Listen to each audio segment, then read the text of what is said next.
Então, estamos gravando. Boa noite a todos. Meu nome é Rogério Duarte. Eu sou secretário-geral da União Brasileira de Escritores. A União Brasileira de Escritores é uma sociedade fundada em 17 de janeiro de 1958, fusão da Associação Brasileira de Escritores e da Sociedade Paulista de Escritores. Ela tem por finalidade a defesa da liberdade de expressão, defesa dos direitos autorais e demais direitos dos escritores, e a difusão da cultura e a democratização do acesso à informação. No contexto da quarentena, a UBE começou a promover essas entrevistas online, principalmente com escritores, não apenas escritores, mas principalmente com escritores.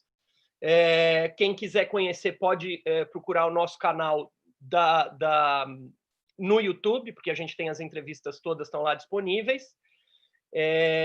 Essa aqui já é, acho que a 13ª, eu posso estar enganado, 13ª entrevista dessa série. E hoje nós vamos entrevistar, hoje quem vai entrevistar o João Scortese é o Ricardo Ramos Filho, o presidente da entidade. Eu vou apresentar o João rapidamente e aí eu abro o microfone do Ricardo e do João para iniciar a entrevista. Então, João Scortese é diretor-presidente do Grupo Editorial Scortese desde 1982, mais de 10 mil títulos, depois o João explica isso direito, mais de 10 mil títulos em primeira edição, é isso, né, João? Estou acertando? Espera aí, deixa eu abrir teu microfone aqui, mas acho que é isso, né? Você ativa seu microfone, João? Por favor. Ativar. É isso aí, né? 10 mil títulos em primeira edição. Perfeito. Isso. Atualmente, o João é vice-presidente da UBE, vice-presidente da Abigraf, Associação Brasileira de Indústria Gráfica aqui de São Paulo, vice-presidente da ABTG, Associação Brasileira de Tecnologia Gráfica, e é conselheiro da Câmara Brasileira do Livro. Ele tem mais de 20 livros publicados. O último é esse que está aqui na minha mão, que eu já vou mostrar para vocês. É o livro dos Cheiros de Tudo, Memórias do Olfato, esse que está aqui. Depois acho que você pode falar das ilustrações, né, João? Tem coisas legais aí sobre as ilustrações desse livro. Esse é o último de muitos, né, João? E tem um prêmio, acho que o primeiro prêmio, só para marcar aqui nessa tua apresentação, o teu primeiro prêmio literário foi um prêmio do Sesquicentenário da Independência do Brasil. Você ganhou a melhor frase. 1972. 1972. Né? E o prêmio Itajaí. Isso como escritor, né? Como editor, vários prêmios, Jabuti, a Academia Brasileira de Letras, Biblioteca Nacional, APCA, vários outros prêmios. Né? O que eu tenho aqui é mais de 7 vezes finalista como editor, né, João? Do Prêmio Jabuti, Prêmio APCA, Melhor Romance, Autor Revelação de Poesia, Prêmio da Academia Brasileira de Letras, Melhor Livro de Poesia, Prêmio Machado de Assis da Fundação Biblioteca Nacional, Melhor Romance, e Prêmio Pen Clube, Melhor Livro de Poesia. O currículo é extenso, as histórias são infinitas. Então, vou pedir para o Ricardo... boa noite, João, seja muito bem-vindo. O Ricardo Ramos Filho é o presidente da UBE. Se apresentem, aí vocês podem começar a entrevista. Gente, boa noite. É um prazer estar aqui mais uma vez. Nessas entrevistas que já estão virando, ou já viraram, né? Um evento tradicional das terças-feiras à noite, né? Muito bom estar aqui com todos vocês. O que é gostoso é que tem muita gente voltando, muita gente que virou amigo da gente, que a gente vê toda terça-feira. Então, isso é muito legal, né? Sejam todos bem-vindos e eu acho que hoje a entrevista vai ser muito gostosa porque nós vamos entrevistar um cara que tem muita coisa para contar, né? O João, eu costumo dizer uma coisa que eu posso aplicar ao João também. Quando meu pai morreu em 92, ele não me deixou assim, grandes heranças, não, mas ele me deixou algumas heranças que eu prezo muito. São algumas amizades, algumas pessoas que eram amigas do meu pai e que eu herdei essas amizades. O João foi uma delas, é um cara que foi amigo do meu pai e agora é meu amigo. Então, essa é uma herança que eu prezo muito, eu acho muito legal ser amigo do João também, quando ele foi amigo do meu pai, há um tempo atrás, né?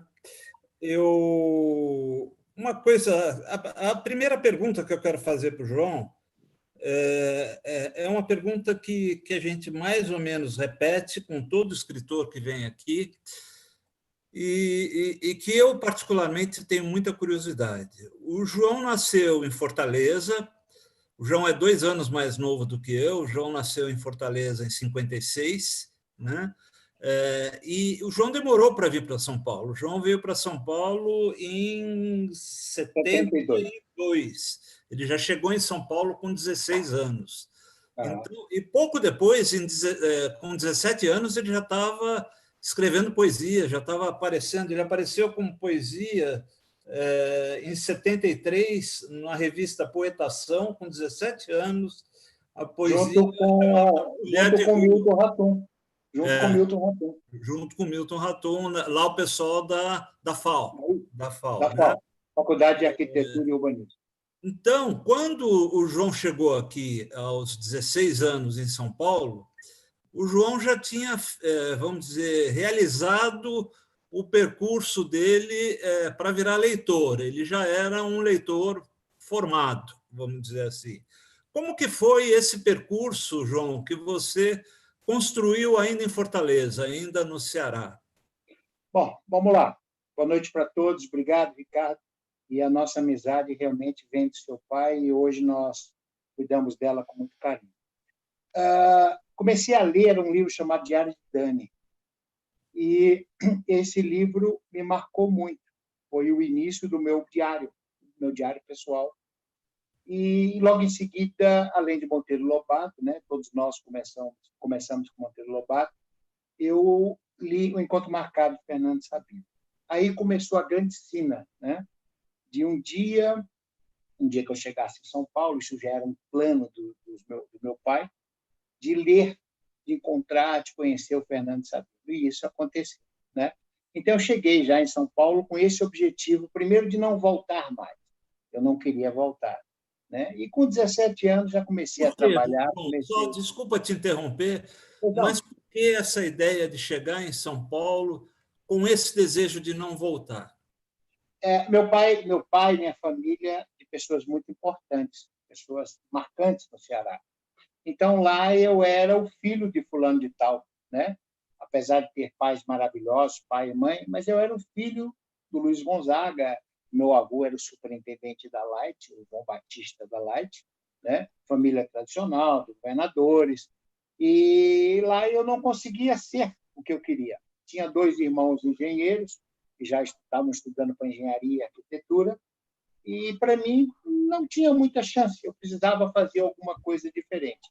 Vim com a cara e com a coragem, terminei o ginásio aqui, fiz o colégio, né? E a minha vida mudou saindo da Praça da República. Eu ia almoçar e tinha um restaurante chamado Giovanni, ficava na Timbiras, ali uma ruazinha, e lá a minha vida mudou, porque foi lá que eu vi o anúncio do prêmio, do Sesc Centenário da Independência, foi lá que eu fui em busca do meu primeiro emprego, né? Então, a minha vida começou ali pertinho da UBE, lá da 24 de maio, né? E aí já tinha decidido em continuar na literatura, o amor pelos livros, e foi o que eu fiz dentro da minha profissão, né? Legal. João, você é um cara que faz um monte de coisa, e todas elas ligadas ao livro, né? Você é escritor, editor, é gráfico, é livreiro.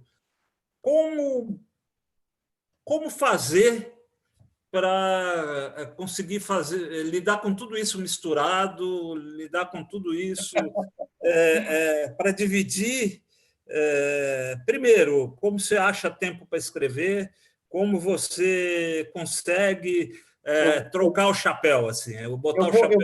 Eu vou começar pelo fim. Eu sou extremamente disciplinado.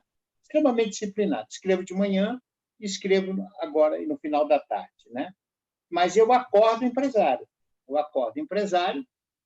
até 10 horas da manhã eu tento resolver tudo das minhas empresas, né? Depois das 10 horas eu vou, digamos assim, olhar outras coisas, as entidades, a Bigraf, que não toma muito tempo, a UBE, né, também, a BTG, enfim, eu me organizei. Agora, olhando assim, parece muito confuso, mas na linha do tempo, Ricardo, as coisas não aconteceram dessa forma. Eu cheguei escritor, me tornei escritor, isso em 73, né? Eu achava naquela época que o que me faltava, olha a ingenuidade, né? Me faltava o editor. Eu queria publicar meus livros, porque você sabe da dificuldade do escritor novo em publicar a sua obra, né? Principalmente Então, poesia, né? principalmente poesia, né? Então eu achava que eu tinha que ter uma editora, e essa editora nasceu dentro da Universidade de Mackenzie, né? Bom, eu me tornei editor, achando que eu tinha resolvido o meu problema. Eu escrevia e tinha onde publicar. Logo depois eu descobri que isso não bastava. Isso não bastava, que eu precisava imprimir, ter uma gráfica, porque a demanda era muito grande, eu tinha quantidade de amigos que queriam publicar. Lembre-se que todo mundo queria publicar livro naquela época, porque era, né, a gente começou praticamente a impressão sob demanda e a impressão de pequenas tiragens no Brasil, né? Então eu montei a gráfica, achando que eu estaria também resolvendo o meu problema, né? E depois, junto com a Maria Esther, que está nos assistindo, a Escola do Escritor, nós trabalhamos durante muitos anos, do qual você deu aula, muitos estão escutando, trabalhamos na formação do escritor, do profissional. E, por fim, as livrarias, porque eu descobri que você precisa dar vazão a isso, você precisa comercializar.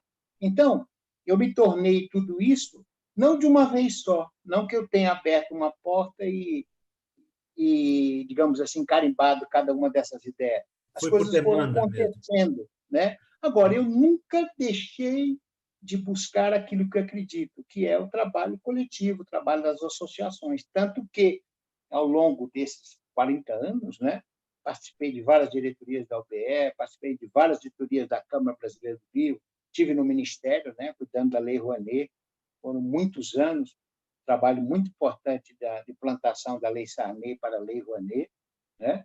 E voltei para a UBE agora, estive na BTG, que é a Associação Brasileira de Tecnologia Gráfica, enfim, eu nunca parei. Então, essas entidades, eu acredito muito que tenham participado delas com muito amor, com muito carinho, né? Você se apaixona por tudo isso. Porque a minha profissão, Ricardo, ela está dentro de tudo isso. E eu, estando nessas entidades, eu acabo flutuando, eu acabo me locomovendo com mais facilidade. É uma coisa, João, que é uma dúvida que eu tenho, e eu vivo discutindo isso com um monte de escritor, né? E que eu quero perguntar para você, né? Eu acho que algumas pessoas que estão aqui já me viram fazer essa pergunta que eu vou fazer para você, né? Eu uma vez estava com o Marçal Aquino numa sala num jantar com o Marçal Aquino, que é um escritor lá de... Agora eu esqueci o nome da cidade dele. Eu conheço o Marcelo. E o Marçal virou para um outro escritor que estava na mesa e falou: você não é poeta, você também escreve poesia, porque o poeta só escreve poesia, o poeta não escreve outra coisa. Você acredita nisso? Você acha Não. que o poeta já nasce poeta Ele pode e só nascer escreve? poeta, mas escrevendo contos, escrevendo romance e outras coisas, ele melhora a sua própria poesia. Hoje, eu tenho literatura infantil, tenho livros técnicos, né? Eu não paro, não. Ter participado dessa outra literatura, né, me ajudou muito na poesia. Agora, a poesia é exercício. Você tem que escrever todo dia. Todo dia. Todo dia, rasgar, rasgar, rasgar e jogar fora, como prega a Lígia Fagundes Telles, né? E é isso que eu faço. Eu acho que a gente tem que tentar de tudo. Eu tenho um livro de contos, que eu estou quase terminando, tenho um romance, eu não escrevi nenhum romance ainda, eu acho um troço muito difícil, muito complicado, talvez até por ser muito exigente, né? Mas eu ainda vou terminar. Eu estou ainda com 3 livros, um que é uma paródia sobre a obra de Cervantes. Estou passando o Don Quixote para uma linguagem nordestina. Tem a trilogia, o terceiro volume, que vem depois dos Cheiros de Tudo, que eu ainda quero fazer em vida, né? E tem mais uma história infantil que eu quero terminar. Portanto, estou sempre inventando coisa, né? Que bacana, que legal. João, a pergunta que eu vou te fazer, eu acho que poucas pessoas têm mais condição de responder do que você. E me interessa muito ouvir a tua resposta. Como é que está o mercado editorial brasileiro? Para muitos, muito ruim, muito complicado. A história começou com um erro dos editores, veja bem, eu estou atribuindo aos editores, que não souberam lidar com as redes Cultura e Saraiva. Não souberam lidar. Houve uma passividade, aceitaram lá de trás os erros, né? E essas livrarias começaram cada vez mais a querer mais, e a dependência foi muito grande. Nós deveríamos, nós, editores, falando agora como editor, nós devíamos ter rompido isso. Eu já rompi isso lá atrás, há uns 10 anos atrás, né? A cultura era um polo importante de comercialização, mas a gente foi apostando todas as fichas no mesmo lugar, né? Numa roleta. Isso é muito perigoso, né?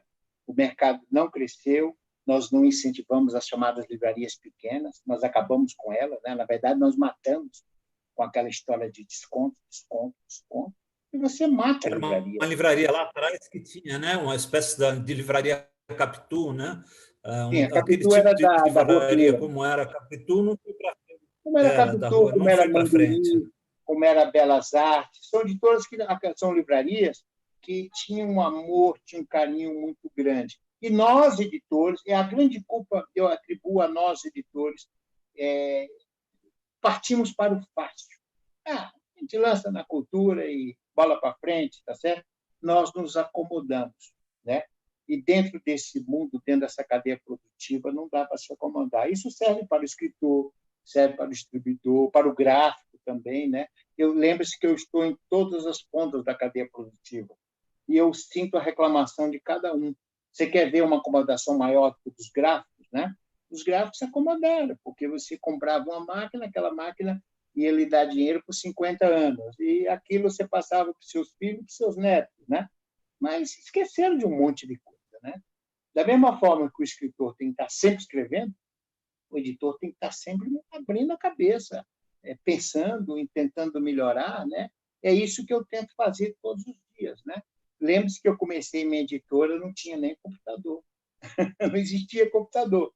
Então, você imagina a quantidade as mudanças que eu passei nesses últimos 40 anos. E agora estamos passando por uma grande mudança, né? Eu estou muito satisfeito com o varejo, eu estou com 2 pessoas que trabalham comigo aí, bons resultados, muitos contratos, né? E o varejo, nós nunca vendemos tanto no varejo como agora, isso em 40 anos, né? Agora, Mesmo com pandemia? Mesmo, estamos batendo recorde direto de venda. Por quê? Porque nós investimos na logística, nós não passamos a logística para outras empresas, né? E hoje nós temos 3 selos, tem a Escortece, tem o Pingo de Letra e a Fábrica de Livros, que não está dentro dessa contagem dos 10 mil, que é o livro sob demanda, né? Eu estou muito satisfeito. Agora, a situação é muito complicada, o endividamento é muito grande, 78%, se não me engano, 78% das editoras tiveram que recorrer ao financiamento da folha de pagamento, né? E muitos ficaram com o dinheiro preso na Livraria Cultura e na Saraiva. Nós também. Só que eu esqueci isso já, né? Eu não contabilizo essa perda, né? Ajudamos de novo a Livraria Cultura, mas já perdemos de novo, já não estamos recebendo. Então, nós já damos um basta. Agora, se você observar os números que saíram ontem da pesquisa da Nielsen, o mercado cresceu. Engraçado, né? De 2018 para 2019 cresceu. E vai voltar devagarzinho, ele vai se recuperar, desde que cada editor faça a sua lição. Nós precisamos fazer a nossa lição de casa. Escuta, e eu ouço muita reclamação das livrarias da concorrência desleal da Amazon. Você concorda com elas ou não? Eu acho que eles são eficientes. Eu não posso julgar. Eu hoje vendo quem substituiu a cultura dentro do meu negócio foi a Amazon, tá certo? Existe a concorrência? Existe, mas não são eles que praticam o maior desconto de mercado, porque quem autoriza é o editor. Você não pode autorizar um desconto de 15%, 20%, 30% sobre o preço de capa de uma obra. Alguém tem que pagar isso. E a partir da hora que você começa desconto, desconto, desconto, desconto, né? E entra naquele ditado dos P's, né? Quem só pratica preço lá na frente morre. Lá na frente morre, né? Então, eu acho que a Amazon veio mostrar para a gente o quanto nós éramos ineficientes. Ineficientes, tá certo? Eu sempre digo que a concorrência é muito bom para a gente, que nos ensina um monte de coisa, tá certo? Agora, outras empresas terão que repetir o sucesso da Amazon, porque todo mundo copia, todo mundo vai atrás, todo mundo busca, né? Agora, eu não... É claro que a Amazon é um perigo, mas a gente estava acomodado. A Amazon já me assustou, principalmente na impressão sob demanda. Hoje não me assusta mais, porque eles não conseguiram competir. Os livros feitos sob demanda são muito ruins, porque falta editoração, falta revisão, falta qualidade, né? Nem todo escritor se preocupa com isso. Os livros que saem por lá, digamos assim, os livros feitos sob demanda, são muito ruins. Não tem um trabalho editorial, né? Então, é mais para, digamos assim, atinge um mercado, mas para o escritor é frustrante. Não é o caminho. Agora, em matéria de comercialização, eu acredito muito na Amazon. Vieram para ficar. João, eu tenho uma opinião formada, mas eu queria ouvir a sua. O que você acha do livro digital? Eu acho muito ruim. Eu acho ruim. O auge dele foi nos Estados Unidos, a 1/4 a cada 4 livros, era eletrônico, né? Eu uso o termo eletrônico porque livro digital, dentro do mundo gráfico, é o livro impresso em impressoras, né? É diferente. Eu uso a palavra livro eletrônico, tá? Eu acho que ele é bom em alguns aspectos, para você viajar, para você ler um livro técnico, para você ler um tratado, tá certo? A gente usa isso. Como a gente está usando o celular, como a gente está usando o Zoom agora, né? Isso são ferramentas. Agora, leitura mesmo, eu acho que ela ainda vai acontecer no papel por muitos anos. Eu vejo aqui em casa, né? Mostrar para vocês, olha o tablet. Não sei se dá para ver, está a interrogação de descarregado. Dá. Esse é um Kindle, né? O Kindle, tá certo? Está descarregado, porque a nossa leitura aqui é no papel, tá certo? Agora, mesmo a geração nova não tem, digamos assim, absorvido totalmente o livro eletrônico. Veio para ficar, é importante, respeito quem faz. Inclusive, a minha editora já tem lá, com o Sérgio está nos escutando aí, né, o Baeta? Nós já temos uns 200, 300 títulos, né, Sérgio? Deve ser isso, né? E a gente, inclusive, está com uma promoção do livro eletrônico que nos ajuda a vender em outros países, em outros estados, quando a pessoa precisa do livro rápido, né? Mas não é uma solução. O papel veio para ficar e vai ficar ainda por um bom tempo. Enquanto a gente tiver, Ricardo, na ideia de passar a página, isso aqui é passar a página. Está passando página. Ele tem um formato FI, né? Que é um formato universal de leitura. Isso aqui é imitação de um livro. Quando você quer ler, você passa o dedinho, tá certo? Isso é um livro. É uma ferramenta de leitura. Enquanto não inventarem algo diferente disso, eu ainda acredito no papel. Tanto é que no mundo inteiro não conseguiu dominar. Mesmo agora, começou subindo e depois caiu, né? Chegou nos Estados Unidos, a cada 4 livros, um era digital. No Brasil, agora, com essa crise, com a pandemia, aumentou bastante. Mas aumentou, fizeram uma coisa horrível, que é fazer livros grátis para download. Isso mata as editoras. Quem fez isso, eu desaprovo. Por quê? Na hora que você oferece livros de graça, você nunca mais consegue cobrar. O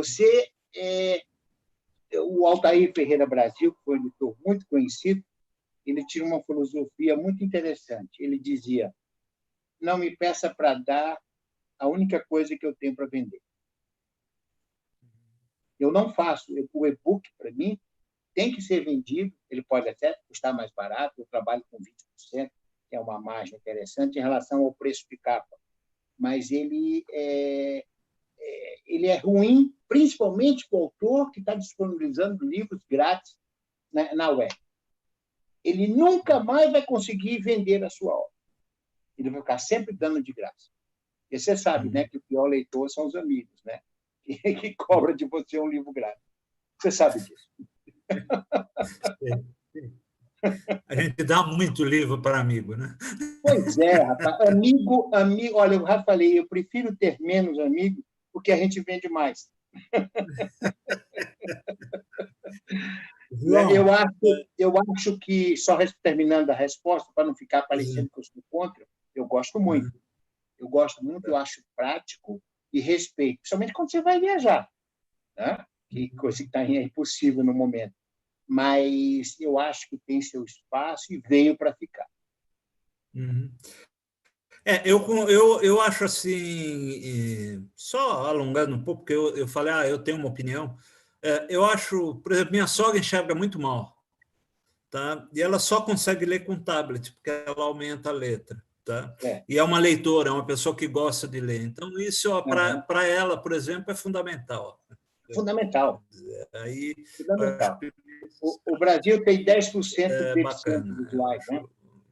Nós temos 22 milhões de brasileiros com dificuldade de leitura, né? Eu sou um deles.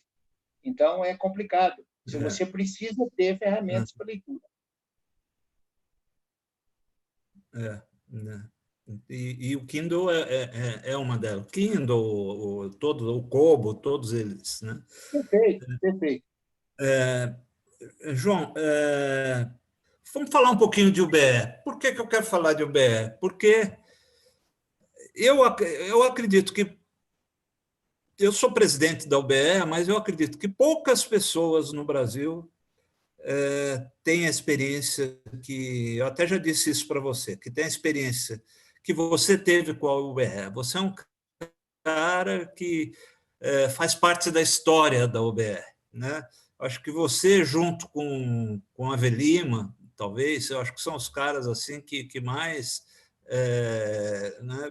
Antônio Carlos Fessa, que está aí nos acompanhando, também tem uma história grande na UBE, mas você tem muito tempo de UBE. O que é isso? Por que isso? É amor? É teimosia? O que te aproxima tanto da UBE? Bom, amor e ódio andam juntos, né? Eu já tive... A minha paixão pela UBE começou... Eu vou até dar o nome. Talvez o Festa, a Vilima lembrem dele. Biapaba Martins. O Biapaba Martins, de terno branco, sentado numa das mesas lá na UBE, ele conversava com cada um. Tinha que marcar a hora. O negócio era sério mesmo. E o Biapaba, o Roberto Paula Leite, André Quizio, Ana Maria Martins, que é a nossa conselheira, eram pessoas que sempre tinham um tempinho para conversar, principalmente com os escritores novos. E eu vi na UBE uma grande oportunidade de me aproximar desse pessoal. E nós, jovens, nos aproveitávamos das oportunidades dadas. O jornal era uma delas, né? Você tinha um jornal, poxa, por que você não quer colaborar? Você não quer fazer uma coluna? Né? Você não quer lançar o livro aqui? Porque aqui tem muita gente importante. Enfim, eu vi na UBE algo importante para a carreira de escritor. E, sem esquecer, a UBE sempre foi de briga, né? A UBE nunca se calou, nunca. Eu não me lembro de nenhum presidente banana. Não me lembro. Uns mais radicais, outros não. Mas a UBE foi sempre combativa, ela não se cala. Né? Aliás, essa situação toda que ela passou, a sua miserabilidade, é justamente porque ela foi sempre combativa. Né? Ela nunca se... Olha, esse aí, quem é? Abiguar? É o Ibiapaba. O Biapaba Martins, bacana. Só que ele usava terno branco e uma bengala. Então, a UBE... Agora, a UBE sempre teve problemas de administração, muito pouco dinheiro, a contribuição não ajudava, isso não mudou ao longo dos anos. Tá? O que acontecia na UBE? Era as quartas-feiras. Estou me referindo a 24 de maio, ali, pé da Praça da República. Ricardo, você não perdia a quarta-feira. Podia fazer sol, podia fazer chuva, férias. Não tinha férias. Não tinha Natal, não tinha Ano Novo. Nós estávamos lá sempre. Eu comecei a frequentar em 78, mais ou menos. Eu fui ficar sócio em 82. Então, nós estamos falando de 40 anos. Né? E as histórias são muito engraçadas. Eu fui da época do Raimundo Menezes, que é um cearense, foi presidente, o Luiz Toledo foi vice, o Abiguar Bastos, né? o Périx Prade, presidente, enfim, o Roberto Paula Leite, todo esse pessoal, eu tive a oportunidade de conviver. Agora, as histórias que aconteceram na UBE são maravilhosas. Né? Tem uma historinha aqui que você conta, que acho que era legal contar aqui, uma da Ana Maria Martins, da Lígia e da Ruth Rocha, na Praça da República. Eu vou contar a primeira da Lígia, bem rapidinho. Nós ficávamos até tarde na UBE. A Ruth Rocha, Ana Maria Martins e Lígia Fagundes Telles. Né? E quando dava mais ou menos 10h30 da noite, o estacionamento ficava perto de um cinema, do outro lado da Praça da República, fechava meia-noite. Naquele tempo, fechava meia-noite. Quando dava 11 horas da noite, a Lígia, Ana Maria Martins, grudava em mim. Grudava, Escortece, me chamava de João, eu não saio daqui sem você. Porque o grande perigo ali da 24 de maio era atravessar a Praça da República para pegar o carro do outro lado. Né? Lígia morava na Consolação, Ana Maria morava Perdido, se não me engano, Ruth aqui perto, também na minha casa, enfim. Então, um determinado dia, eu saí da UBE e a Lígia grudou do meu braço esquerdo, a Ana do lado direito e a Ruth Rocha. Né? E eu atravessei praticamente 11 horas da noite a Praça da República. E eu fiquei pensando comigo, meu Deus, eu estou levando aqui as 3 maiores escritoras vivas da época, né? E aí eu falei, meu Deus, e se me acontecer alguma coisa, como é que eu vou defender essas mulheres, né? Aí uma delas, se não me engano, a Ruth Rocha, ela disse assim, nada vai acontecer, porque a nossa união, a nossa força é imbatível. Nós estamos juntos. E eu nunca esqueci disso. Isso foi um momento muito bonito na história da UBE, né? E nós atravessamos de madrugada no meio dos bandidos, daqueles pedintes, enfim, atravessamos a Praça da República e fomos embora. Fizemos muitas vezes. Outro dia, conversando com a Avelima, parece que o Avelima também passou pela mesma situação. Ele me disse isso. Então, elas, na realidade, as 3 só saíam com alguém. Tinha que ter alguém para tomar conta delas. Mas a história mais engraçada, que eu não quero deixar de contar, aconteceu com José Mindley. Né? Aliás, a Esther está aí, o pai dela, o seu Dante, trabalhou muitos anos com o Mindley. Né? Era a entrega do Juca Pato, isso em 89. E o BE não tinha dinheiro, né? Não é novidade nenhuma. Só que o Fábio Lucas, que era o presidente, disse assim, Escortece, nós precisamos servir alguma coisa, nós não podemos servir porcaria. Era a época do uísque, não era do uísque. Todos os lançamentos na UBE tinham uísque. Só que nós não temos dinheiro para bancar uísque para todo mundo, né? E vai encher, vai lotar. Né? Aí alguém disse, vamos comprar 2 caixas de Drules. Alguém lembra do uísque Drules? O Drules vinha em caixas de 8. Então, nós compramos 16 garrafas, para você imaginar o porre. Só que o Mindley tinha um paladar, o cara era bom de pico, ele não adiantava enrolar o Mindley, né? E eu sabia, o Fábio sabia, o seu pai sabia, porque nós frequentávamos a casa do Zé Carlos Garbulho, que era vice do seu pai, ou a casa do Fábio Lucas, e nós sabíamos que o Mindley gostava de molhar o bico, né? Aí o Fábio Lucas falou, Escortece, nós temos que dar um jeito. Eu falei, Fábio, fique em paz.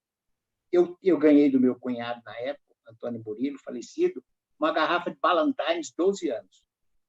Eu falei, Fábio, eu levo a garrafa, tá certo? Aí a gente guarda a garrafa para o Mindley. Na hora H, a gente serve o uísque bom para o Mindley. Tá bom. Só que o Mindley atrasou a entrega do Juca Pato.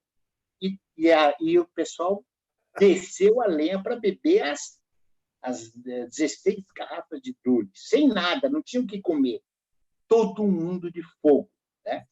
E o Fábio Lucas chamou o Franco. O Franco, acho que muitos vão lembrar dele, era o que cuidava do bar, dentro da UBE.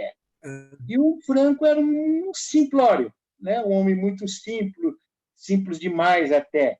E o Fábio chegou para ele e disse: Franco, senta aqui, nós vamos combinar uma coisa. Está vendo esse uísque aqui? O Scotesse que trouxe. Isso aqui é um Ballantine, 12 anos, um uísque maravilhoso. Maravilhoso, né? Isso aqui é coisa fina. Então, nós vamos combinar o seguinte: na hora que o Mindley chegar, nós vamos levar ele lá para a diretoria. Nós levamos o vencedor para a sala, o homenageado para a sala da UBE, da diretoria. Eu vou fazer um sinal para você, Franco, dizendo assim: Franco, traga o uísque do bom. Ah, mas eu não conheço. E o Franco falando: eu não conheço o Mindley. Não tem problema, eu vou te dar o toque. Franco, não esqueça, traga o uísque do bom. Aí você vai lá e traz a bandeja. Acontece que a primeira bandeja, com 6 copos, 4 copos, ele não conseguiu nem andar 5 metros, porque o pessoal avançou. Tá certo? Aí ele voltou e reabasteceu com o Drulles, com o OJ. Bom, ele não conseguia chegar. E nada do Franco trazer a bebida para o Mindley, e já no horário de começar, né? Só que aí o Fábio Lucas mandou chamar o Franco. O Franco, o que está acontecendo? Cadê a bebida? Franco, pelo amor de Deus, né? Vai lá e traz aquele uísque do outro. Quando ele falou do outro, ele trocou a senha, porque o senha era o uísque do bom. E ele falou o uísque do outro, né? E o Franco achou que o outro era o Drulles, né? Aí levou para... Podem pôr. O quê? Puta vida. Aí ele levou para o Mindley o Drulles. Bom, quando o Mindley molhou o bico, tocou com um copo na boca, mas fez uma cara, porque ele conhecia a bebida, né? Era o Drulles batizado, né? O Mindley, educado que era, um homem finíssimo, ele pegou, molhou o bico, sentiu que aquilo era fraude. Abaixou o copo, virou para o Fábio e disse assim: eu acho melhor eu não beber, porque eu vou ter que fazer um discurso, né? E deixou o copo. Bom, depois, quando nós ficamos sabendo que o uísque era o Drulles e não o Ballantine, mas, professor Fábio, o senhor falou do outro. Do outro, para mim, era o Drulles. O senhor devia ter falado combinado, que era do bom. Essa história, quase o Fábio Lucas mata o Franco. O Franco era muito engraçado, ele tinha um pastel que ele usava o óleo por quase um mês. Não tinha água encanada, era entupido os canos da UBE, e ele enchia a água, ficava preta, e naquela água ele lavava o copo, né? Quando eu assumi lá uma das secretarias, a primeira coisa que eu fiz foi trocar todo o encanamento da UBE. Aliás, eu sempre me preocupei com essas coisas, aquilo que ninguém quer se preocupar, né? E trocamos os canos. Ele falava: não, mas eu uso essa água aqui, eu lavo todos os copos. A água era preta, ele mergulhava o copo, tirava assim e servia cerveja. E, pelo que eu saiba, nunca ninguém morreu. É isso aí. Que legal, que legal. Essas histórias são muito gostosas, né? São deliciosas. Tem muitas, a gente, né? precisa começar a escrever essas histórias aí da UBE. Nós combinamos com o Rogério, que nos escuta aí, o nosso secretário. O Rogério fazendo sinal lá. Nós temos a ideia de reescrever toda a memória. Tem muita gente. Tem que aproveitar o Festa, o Avelima. Tem muita gente. Né? Saudade do Posidone, que é falecido. Aliás, tem um livro do Posidone Sampaio que ele escreveu 365 dias da história da UBE. Todo dia ele escrevia um capítulo e ele contava tudo que rolava na diretoria. Esse livro, Ricardo, nós precisaríamos resgatar, né? É isso que a gente está tentando fazer agora com a sua gestão, de resgatar a memória da entidade. Eu acho importante isso, eu acho importante, porque tem muita história boa, né? Pegar assim, pegar um Festa, pegar você, pegar o Avelima, né? Esse pessoal que frequentou a UBE tanto tempo, né? ouvir algumas histórias. Eu acho que isso é... Tivemos lá Raquel de Queiroz, Cora Coralina, Antônio Calado, Antônio Weisser. Esses caras todos eram amigos, estavam no dia a dia à disposição dos escritores. Eu sempre acho, quando a gente tiver a oportunidade, eu acho que é muito importante a gente que hoje tem maturidade para isso, receber os novos e conversar, ter essa paciência, né? Isso ajuda muito, né? Isso ajuda muito. Acho muito importante. João, você tem um livro aí, dos cheiros, Memórias do Olfato, né? Uma trilogia, né? Cheiros de tudo, né?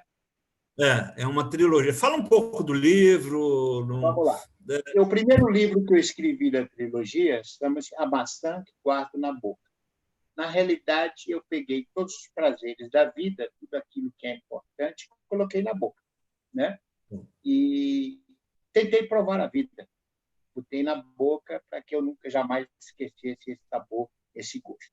Bom, aí, quando eu terminei o livro, lancei há uns 4, 5 anos atrás, eu percebi que eu não poderia fugir de todos os sentidos, né? Não poderia fugir porque tudo era importante. Você só põe na boca se você tem o cheiro. Se você não tocar, você não jamais vai entender aquele objeto, né? Bom, ano passado eu lancei Memórias do Olfato. É isso mesmo, Memórias do Olfato. Eu peguei tudo que tem no mundo, que tem cheiro bom, cheiro ruim, e coloquei na poética, né?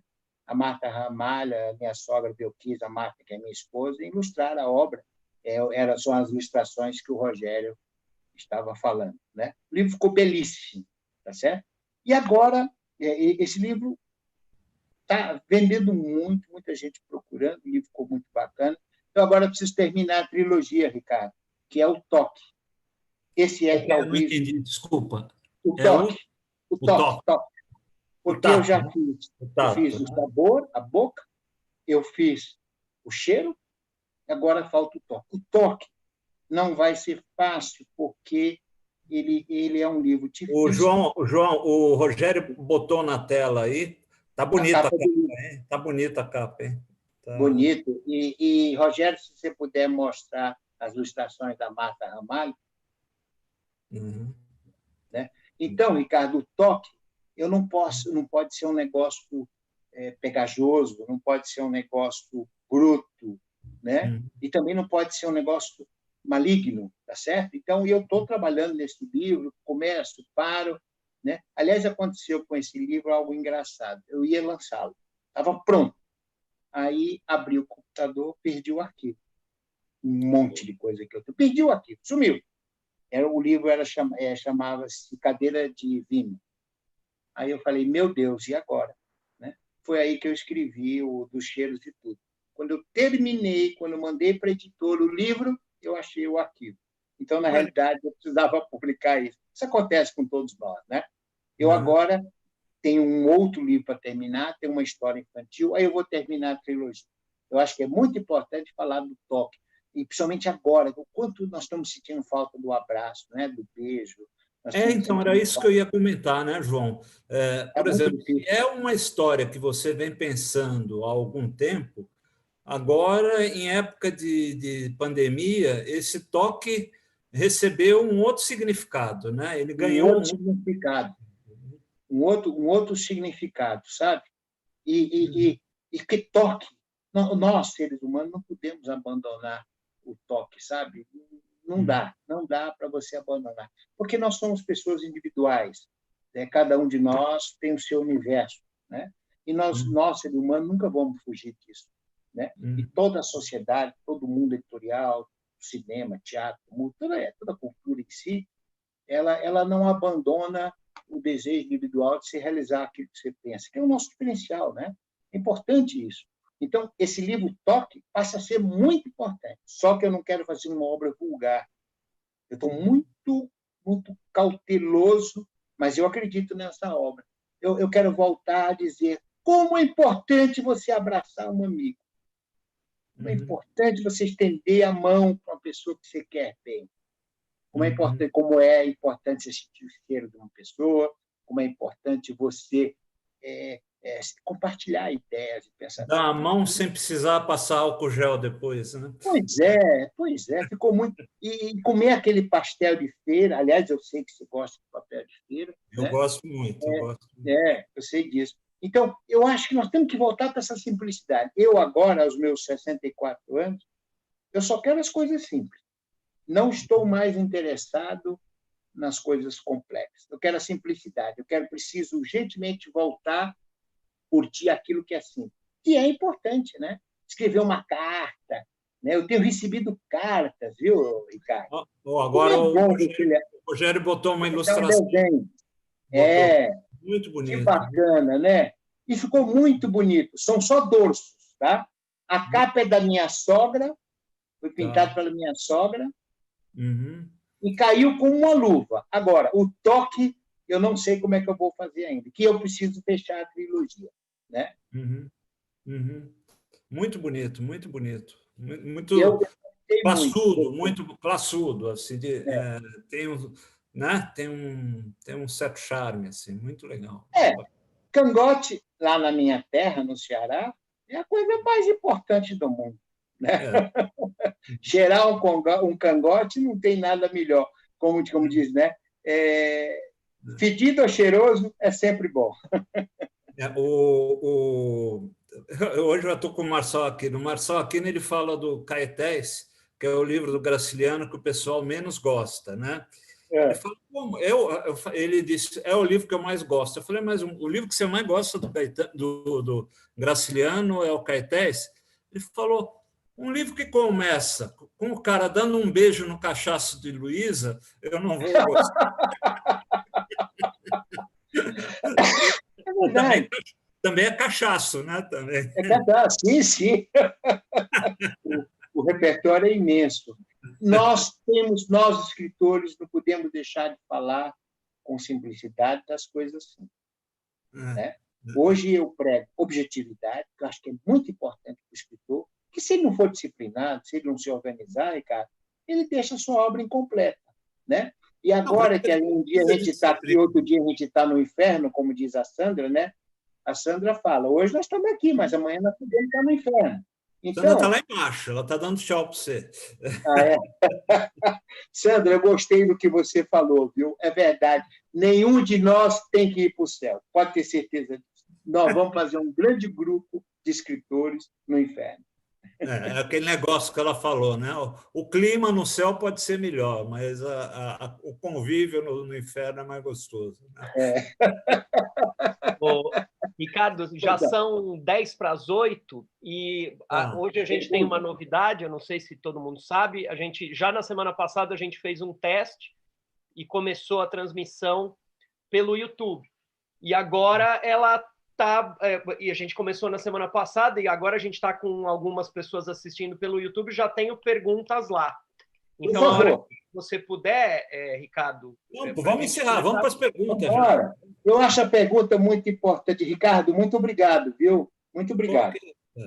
Eu que agradeço. Eu nem vi o tempo passar, foi muito gostoso. Você continua o cara e um amigo. Nós temos, né? Continua um amigo. Isso é muito bom. Estamos juntos. Estamos juntos. Grande Rogério. Então, vamos lá. Meu grande amigo, Rogério é meu grande amigo de 2019, viu? Obrigado. Eu digo mesmo. Obrigado. Obrigado. E aí, Rogério, manda ver. Vamos lá. A gente tem, então, o pessoal que está assistindo pelo YouTube e tem uma pergunta do Flávio, que diz, qual é a função das associações de escritores nesse momento? Ele fez duas perguntas que eu acho que estão juntas, João. Qual é a função das associações de escritores nesse momento e qual o espaço para a resistência cultural nesse momento? Eu responderia a primeira pergunta dele com a segunda. Nós só somos resistência hoje, tá certo? A nossa chance de ganhar essa guerra é zero. E nem por isso nós vamos deixar de lutar, tá certo? Nós somos soldados, nós vamos lutar até a morte. Esse negócio de jogar toalha não cabe ao escritor. Aliás, se você pegar as biografias, são só histórias trágicas. Então, vamos construir a história trágica com trabalho, com luta, tá certo? Então, respondendo a pergunta de uma forma objetiva. Para que servem? Para isso que nós estamos fazendo. Nós estamos resistindo bravamente a tudo, né? Eu me lembro, eu vejo na UBE, cada vez que a gente vai tomar partido por A ou por B, a gente só falta se matar, não é verdade? E isso é muito bacana, Rogério, isso é muito bacana. Eu não tenho isso na Câmara Brasileira do Livro, na Abigraf, né? Na Fiesp, né? Todo mundo sabe que eu estou ligado à Fiesp. Lá, o que eu vejo, sem querer criticar, e não estou criticando, lá eu vejo sempre um pensamento único. A UBE não, a UBE é resistência. Aqui, se você juntar 2 ou 3, já sai tiro. Eu gosto disso, eu gosto disso. Vide a reunião de ontem, brincando aqui. Pois é. A reunião de ontem foi cansativa, viu? Mas foi boa. Foi boa. Foi ótima. Pois não, eu não sei se eu respondi para que serve a entidade, eu acho que eu respondi, né? Serve para isso mesmo que nós estamos fazendo. A entidade não pode fazer nada pelo escritor, nada, nada. Mas o escritor pode fazer muito por ela. Posso fazer mais uma aqui do pessoal que está assistindo pelo Por favor. YouTube? É a pergunta do Marcelo. Ele diz, João, você é um ótimo contador de histórias. Você tem uma editora com uma gráfica própria. E aí vem a pergunta, por que esse modelo de empresa, se esvaiu nos segmentos complementares? Eu não sei se eu entendi muito bem a pergunta. Você entendeu, João? Acho que ela é mais empresarial. Nós temos todos os títulos. Nós atendemos as demandas. Nos anos 70 era poesia, depois teve a época de livros de culinária, depois teve livros de autoajuda, romance, contos. A gente atende o escritor, né? Livros de negócio, até ano retrasado, era livros de negócio. Agora, se você for lançar um livro de negócio, você está roubado. Eu acho que nós, editores, temos que atender as demandas.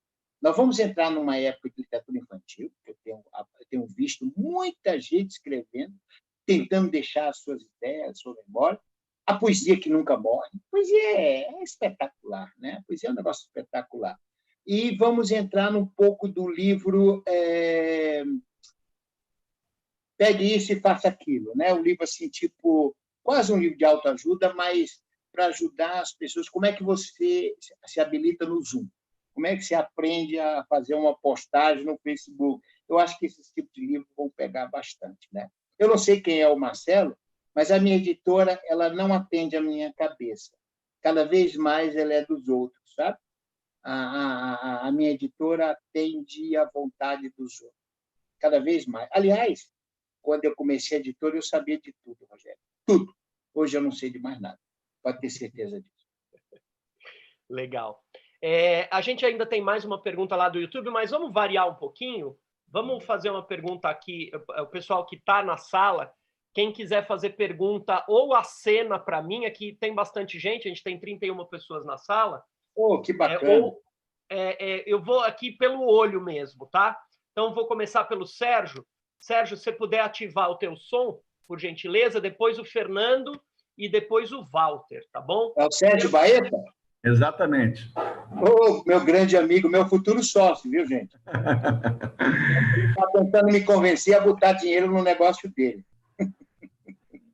João, queria te fazer uma pergunta. A gente falou dos livros digitais, que você sabe que eu estou aí, sou um imperador aí dos digitais. E agora o audiobook também vem crescendo. O que você acha desse tipo de negócio, de audiobooks?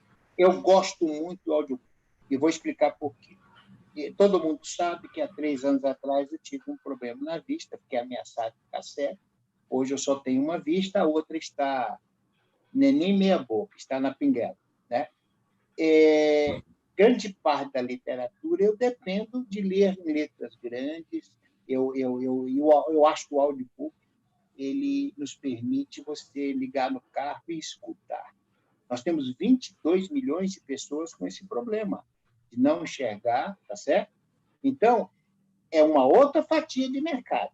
Nós, editores, temos que atender tudo. Da mesma forma que temos que atender o livro eletrônico, temos que atender o audiobook, impressão em papel, enfim. O importante são leitores. Não interessa a plataforma. Nós não podemos perder leitores. Perfeito. Bacana o trabalho que você faz, viu? Não Obrigado, é porque você é meu amigo, mas você é muito competente. Muito Eu sou competente. seu fã. Aliás, tem vários fãs aqui, né, cara? Obrigado. Obrigado, Sérgio, pela Obrigado, pergunta. Rogério. Obrigado, viu, Sérgio? Fernando, pode você mesmo desativar seu microfone, ativar seu microfone.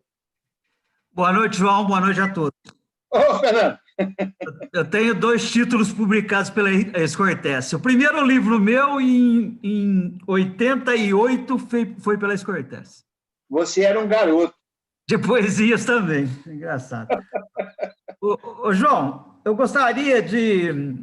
Você fala com muito entusiasmo, tanto da literatura, da poesia, como do seu engajamento empresarial e literário.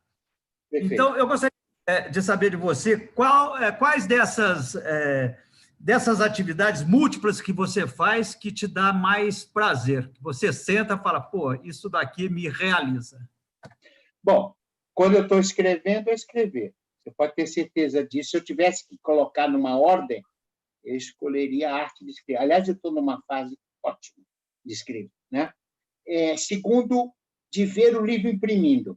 Fernando, você já deve ter visto o gráfico imprimindo o livro, né? Rapaz, é fascinante. Aquela máquina cuspindo papel, queimando, sabe? Aquele negócio é fascinante. E eu tenho uma gráfica de ponta com tecnologia de primeira, toda digital, né? Nós temos uma parceria de 13 anos com a Canon. Eu gosto muito de ver isso, tá?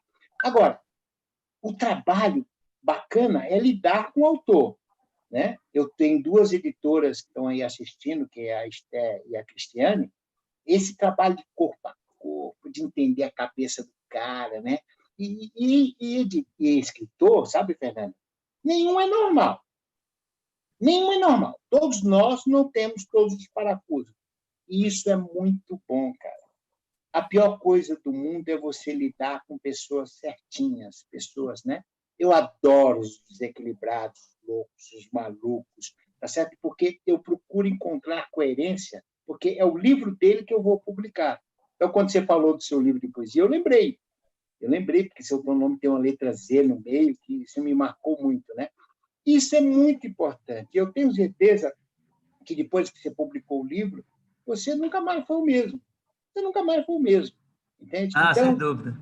Né, a gente muda muito. Então, respondendo a sua pergunta, cada hora do dia, eu estou apaixonado por uma coisa, né? Eu sou um cara que durmo cedo, todo mundo sabe disso. Não me ligue. Se você me ligar 9 horas da noite e alguém atender, você pode ter certeza que é engano, porque eu já estou dormindo.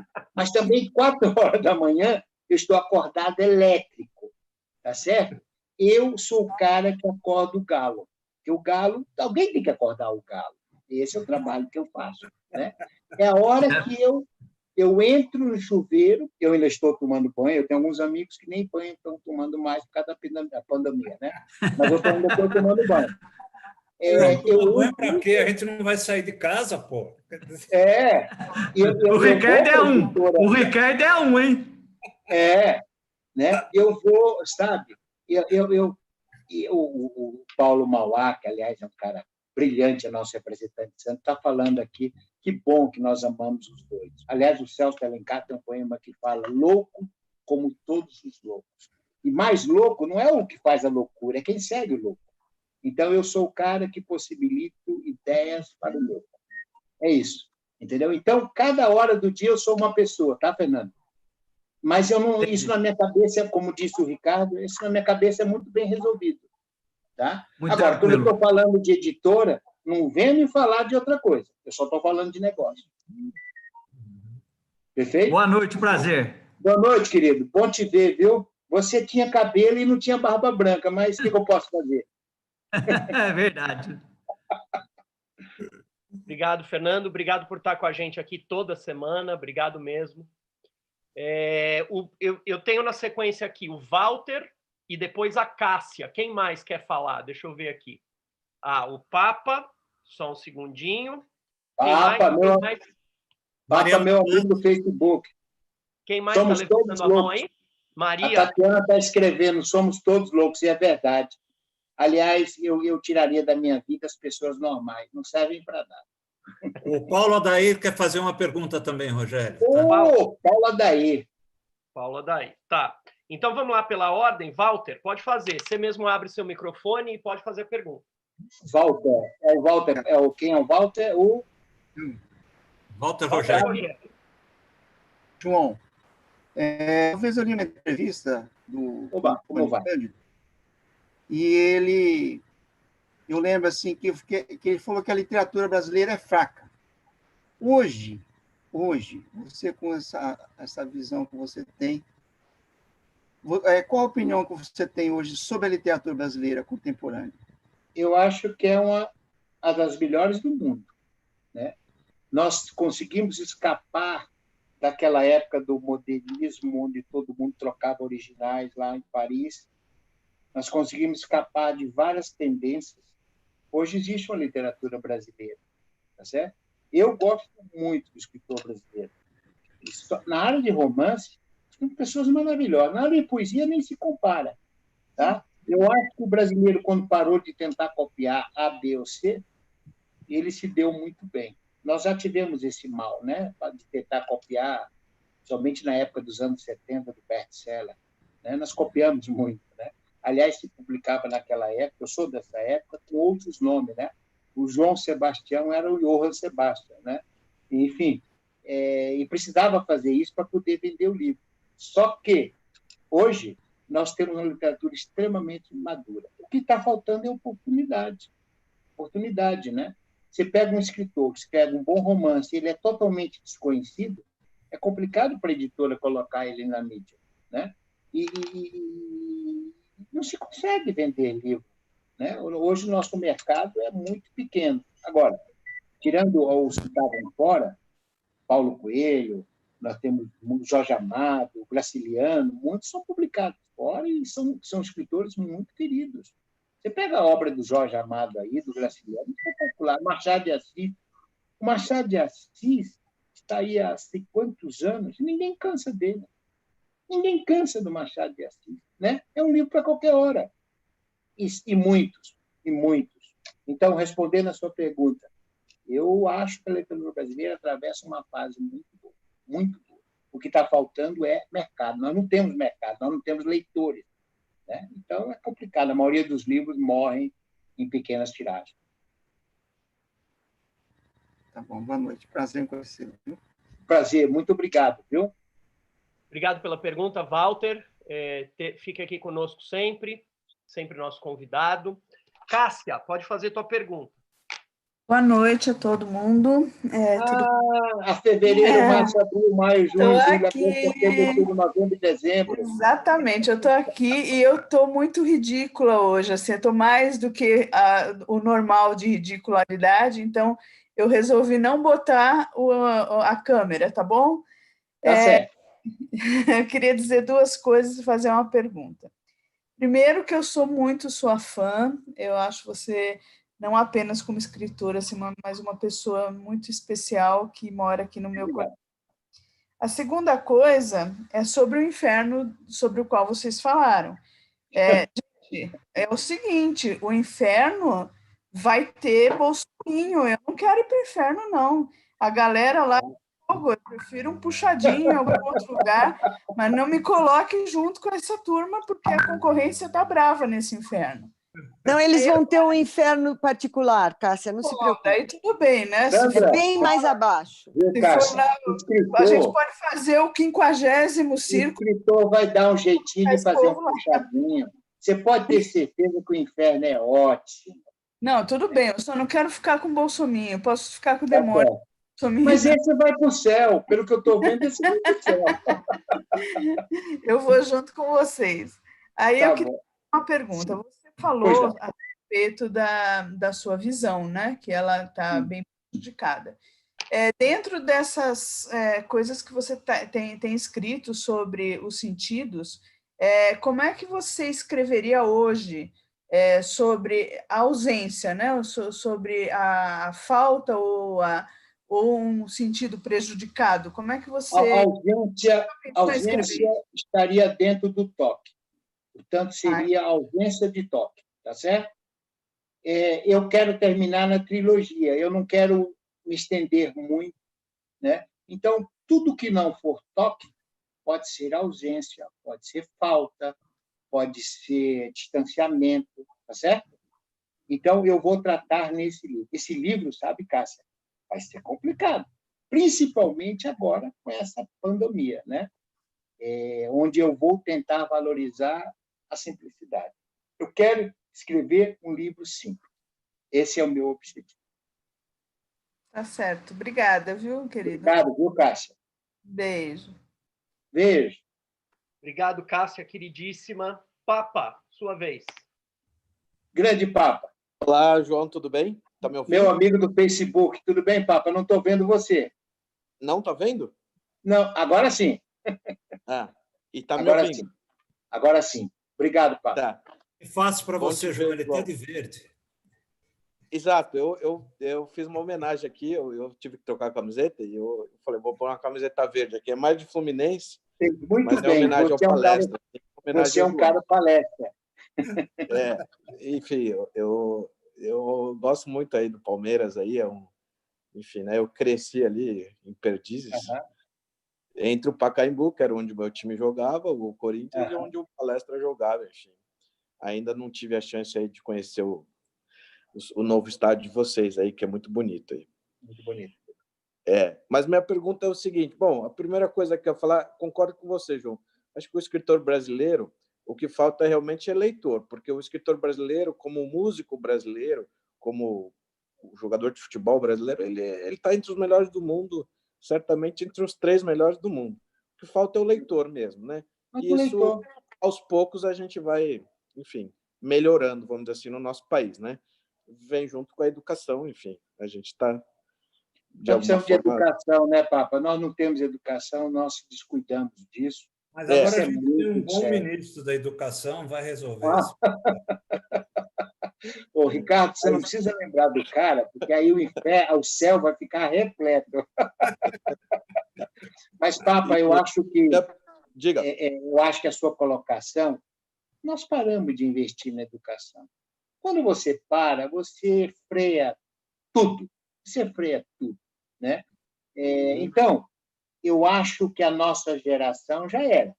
Nós vamos precisar de 20, 30 anos para a gente virar essa história. Infelizmente, a nossa geração, a minha principalmente, que eu fiz parte de todos esses movimentos, né, principalmente na época da USP, do Mackenzie, sou amigo de todos esses caras, grande parte deles já morreram, né? A nossa geração não foi feliz, não conseguiu virar, não conseguiu fazer o país mudar, né?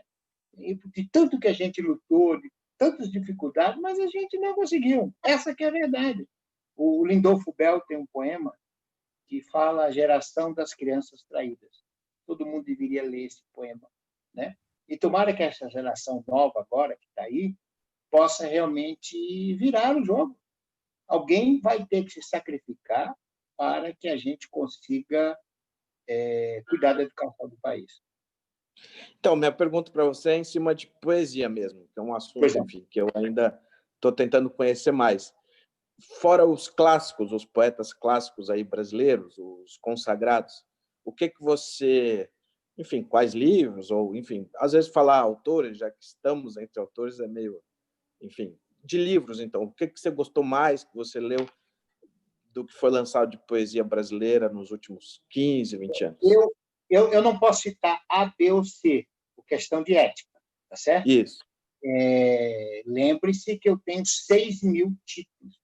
6.000 títulos de poesia. Tá? Bom, então, autores que você não lançou, vamos dizer assim. Até o Drummond eu lancei. Até o Drummond eu lancei. Né?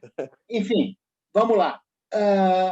Eu gosto muito da poesia pequena, enxuta. Eu gosto muito do verso simples. Então, respondendo já a sua pergunta, eu acho o Drummond uma escola, principalmente dentro da estilística da repetição. Tá certo? Agora, você tem um Mário Quintana, que é brilhante. Você tem uma Cecília Meirelles, você tem essa menina que morreu ontem, antes de ontem, a Teresa Tenório. Enfim, o Brasil, o próprio Lindolfo Bell, né? você tem uma quantidade de escritores brasileiros, Eunice Arruda, né? Enfim, se começar a lembrar aqui, são milhares. Eu vou dar uma opinião, João, não sei se você concorda. Ele é editado seu também, mas é um poeta que pouca gente conhece, mas eu acho um poeta excepcional, que é o Isacil Guimarães Ferreira. E um autor premiado. Agora, você sabe que o Isacil, você vê uma injustiça, né? O Isacil é um escritor que não vende. Eu publiquei Renata Palottini, a minha amiga, aliás, é madrinha da editora Isacil. A Renata tem uma dificuldade imensa de vender seus livros. Eu publiquei a Ilka Brunito e Laurito, Prêmio Jabuti, tá certo? Essas pessoas sempre tiveram dificuldade de vender os seus livros, e naquela época você não podia fazer, Papa, menos de 500 exemplares, 1.000 exemplares, né? Hoje, com as pequenas tiragens, é um espetáculo. Essa menina que falou há pouco aí, a fevereiro, março, abril, maio, junho, a Cássia Janeiro. Cássia Janeiro. Eu chamo ela de fevereiro, março, abril, maio, junho, julho, agosto, setembro. Escreve muito. Tem um texto maravilhoso. Agora, é complicado você vender livro, né? Quando eu comecei nos anos 70, eu queria escrever para todo mundo. Eu achava que todo mundo tinha obrigação de me ler, todo mundo... Eu era taradão por isso. Depois, com algum tempo, eu comecei a ficar mais seletivo e comecei a querer que apenas meus amigos, né? Hoje, Papa, eu te digo com toda honestidade, eu escrevo para mim. Entendo. Eu escrevo para mim. Agora, eu não paro de estudar poesia. E aceito, olha, tem de gente que me dá toque, olha, muda isso, corrige aqui, muda lá, e eu estou fazendo isso constantemente. Estou totalmente aberto. Porque a poesia, ela começa na sua cabeça e termina no meu papel e vice-versa, né? A poesia não tem dono, né? Então, sem neurose. Nós temos que escrever. Poesia é uma das coisas mais importantes dos gêneros literários. Então, se você escreve poesia, cara, vai fundo, porque quando a gente chegar lá no inferno, a única coisa que vai ter que fazer é ficar lendo o livro do outro e bater papo. Não, legal. Não, eu não. O Whisky Drulis. Não tem esse talento da poesia, não, mas eu adoro conhecer os nossos poetas aí, principalmente os brasileiros, né? Nós temos muitos escritores e poucos leitores de poesia, né? Acho que você tem ciência disso, né? E quando um poeta lança um livro, vai no lançamento, o pessoal chega, eu sou seu amigo, você não vai me dar seu livro de presente? É engraçado isso, né? Você sabe quem é que compra livro de poeta? São os inimigos. É o primeiro a chegar no lançamento. E ele faz questão de dizer, estou comprando seu livro aí. Essa história... Lembre-se que eu tenho histórias e histórias de lançamento nas costas, né? E aquele sujeito que fala, toda semana eu vou no seu lançamento, eu vou te prestigiar, hein? Conta comigo. Esse cara não vai. E ainda acha que tem que ganhar o livro de graça. Por isso que eu falo, é melhor você fazer 10 exemplares e vender do que fazer 1.000 e sair distribuindo. É um conselho. Obrigado, João. Obrigado, Papa. Obrigado, Papa, pela pergunta. Eu tenho aqui pela ordem: Maria Mortati, Paulo Adair, Cristiane, Paulo Mauá e Sandra. Então, vamos lá. Tem bastante pergunta. Vamos tentar ser mais... para dar tempo de todo mundo fazer a pergunta. Maria. Perfeito. Boa noite a todos. Boa noite de novo, João. Boa noite. Sai da lata, Maria. Rogério, na minha vez, você vai bater sinetinha para o tempo? Que injustiça! Pronto. Eu vou ser breve. João, Maria, é um prazer estar com você. Você é uma escritora consagrada e excelente escritora. É um prazer. Muito obrigada, João. Você sabe da admiração e cada vez que ouvimos, né, esse entusiasmo que eu estou vendo aqui no chat, todo mundo encantado, é um encantador de pessoas, de jeitos, né? E eu deveria, para retribuir o seu desafio na minha vez, eu deveria pedir para você cantar. Eu não canto. Se você não souber cantar com notas musicais... Você pensa que eu vou destruir a nossa amizade? Não vou, mas eu não sei cantar. Você Eu mal canta canto, eu não sei cantar nada, não sei cantar nada. Você é Entendeu? poeta, o poeta canta, ele canta em versos. Eu Mas, posso fazer uma poesia. que perfeito. Eu quero. Tá, duas palavras, rapidinho. Diga. Não, você vai. Que eu diga. Diga 2 palavras. Sim, para te dar o mote. Então, vamos lá. Toque e olho. Toque. E olho. Aquilo que me toca pode ser aquilo que um dia será aquilo que olho. Aquilo que olha não é toque, não é cheiro e não é boca. É tudo aquilo que pode um dia ser a minha própria vida. É tudo aquilo que é vida. É tudo aquilo que representa, nesse toque, a minha própria morte. É isso. Uau! Que interessante. Lindo, João. Obrigado, hein? Obrigada. Isso eu sei fazer, eu tento fazer, e isso está dentro o nordestino adora essas coisas, né? Eu sempre, quando vou, com 2 palavras, eu tento colocar uma poesia, né? Aliás, a minha vida é poesia. Quem é o próximo? Maria, vou ficar te devendo cantar. Lá no inferno, quem sabe, tá? Sim. Vamos lá. Eu não vou para o inferno junto, viu, Cássia? Você tem razão. Eu vou selecionar com quem eu quero estar no inferno. Obrigada, viu, João? Um prazer, como sempre, ouvi-lo. Mais uma vez, parabéns ao UBE pela série de entrevistas. Obrigado, viu? Obrigado.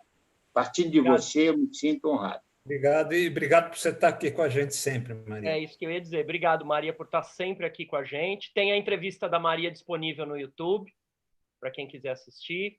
Grande professora, grande escritora, grande poeta. Muito obrigado, Maria. Obrigado a vocês pela gentileza. Então, vamos lá. Continuando, Paulo Adair. Grande Paulo. Fala, João. Boa noite a todos. Eu cheguei Paulo. Cheguei um pouco atrasado aqui, João. Mas eu queria perguntar para você, para ser bem rápido, né? Eu sempre digo que você é um realizador de sonhos, né? Você está aí há quase 40 anos realizando sonhos de muitos escritores, revelando alguns, né? Vários, e fazendo um tratamento completo aí para eles. E de uns anos para cá você tem cuidado mais da saúde também, né? Que você também. Né? Depois de que eu e o Claudinei aqui presente tivemos uns piripaques Claudinei. uns anos atrás, aí você criou vergonha e saiu na bike para não seguir o nosso caminho, né? Não seguir o nosso caminho. Uhum. E eu te entrevistei lá no Papo Net recentemente e você estava muito preocupado com a sua equipe, com a continuidade do seu trabalho, né? Como é que está esse coração angustiado aí agora, depois desses 80, 90 dias de pandemia? Como é que está? As coisas estão clareando já, João? Quando houve o fechamento, a proibição de se trabalhar, para mim foi um pesadelo. Como é que você fala para um cara que 40 anos sai de casa para trabalhar todos os dias, você fala para ele fica em casa? Não é verdade? É muito difícil, muito difícil. Eu me reuni com a minha equipe e falei, gente, nós temos 2 caminhos, ou fechar ou sobreviver. Só que para sobreviver, não me interessa sobreviver só para continuar respirando. Vamos para a luta, vamos para a guerra, tá certo? Fizemos uma administração de corte de 50% de tudo, somente na área de serviço, tá certo? E fomos para a luta. Hoje eu digo que eu estou, digamos assim, extremamente satisfeito, que a empresa está lotada de serviço, a gráfica já voltou a funcionar, tá certo? Agora, muito trabalho.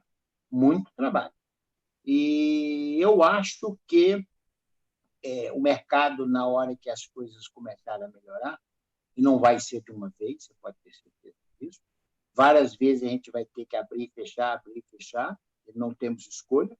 Esse vírus é terrível, né? Eu mesmo tive uma filha que passou por isso, é uma dificuldade, não é brincadeira o negócio, né? Mas eu acho que a gente tem que lutar. Eu acho que por trás tem uma força muito grande, que é o espírito, a alma desses 10 mil autores, né? Por que desistir? Nesses 40 anos, eu tentei 3 vezes desistir. E as 3 eu fui punido por mim mesmo pela infelicidade que é desistir, né? Então, vamos continuar. Vamos continuar. Estou satisfeito. Eu acho que o pior já passou, tá certo? E, gente, para quem não conhece o Paulo Adair, é uma das pessoas mais experientes do mercado editorial, mercado gráfico, perdão. Estamos juntos desde o tempo de soldado, não é verdade? Fomos soldados, tiramos os ossos do Lamarca. Não, essa parte corta porque você me perseguia. Você era da guarda e eu era do quarto Bíblia. Eu só aprontava. Durante muito tempo subi ali a ladeira do Parque Dom Pedro para dar paulada em vocês. Mas é isso aí, gente. Com a borracha. Eu tô voltando a ficar entusiasmado e muito feliz pelo trabalho da minha equipe. Eu tenho um time, coisa que eu já sabia. Um time muito eu me lembro bom. que você estava muito preocupado com a equipe. Sim. Mais preocupado com a equipe do que com você mesmo. Eu me lembro disso. Claro. Porque como é que você chega para o funcionário que está... Eu tenho um funcionário de 30 anos. Como é que você chega para o funcionário de 30 anos, né? E diz para ele que a gente vai parar, que a gente vai fechar, que a gente não vai continuar? Você não tem cara. Você não abre os olhos, né? É muito difícil. Passou isso, agora ainda temos um longo caminho. Isso nunca foi fácil, né? Eu não tenho medo disso, não. E agora que eu estou com meia vista, tá bom demais, né? Antes eu estava sem nenhuma, agora eu já estou com um olho. Obrigado, Paulo. Muito obrigado, Paulo, pela sua participação aqui. Sempre bem-vindo aqui nas entrevistas da UBE às 19. Só para avisar todo mundo, toda terça-feira, às 19 horas, a gente tem entrevistas. A gente tem mais 3 perguntas, talvez a gente passe um pouquinho das 8h30, mas só para todo mundo conseguir fazer as perguntas. Cristiane. Olá, boa noite a todos. Olá, Cristiane. Eu já estava com saudade de vocês já. Scortese, eu estou acostumada a lidar com o empresário, né? Então, estou acostumada, tenho contato com você, com o empresário. E sei dos seus livros, conheço os seus livros, os livros já prontos, né? Quando a gente já recebe lá o livro, lá na editora, o livro pronto. Conta para mim um pouquinho de como que é o Scortese poeta, né? De onde que é que o Scortese tira as inspirações para escrever as poesias dele? Perfeito. Bom, vamos lá. Primeiro, eu anoto tudo, né? Eu sou apaixonado pelas palavras que, para mim, não fazem sentido nenhum.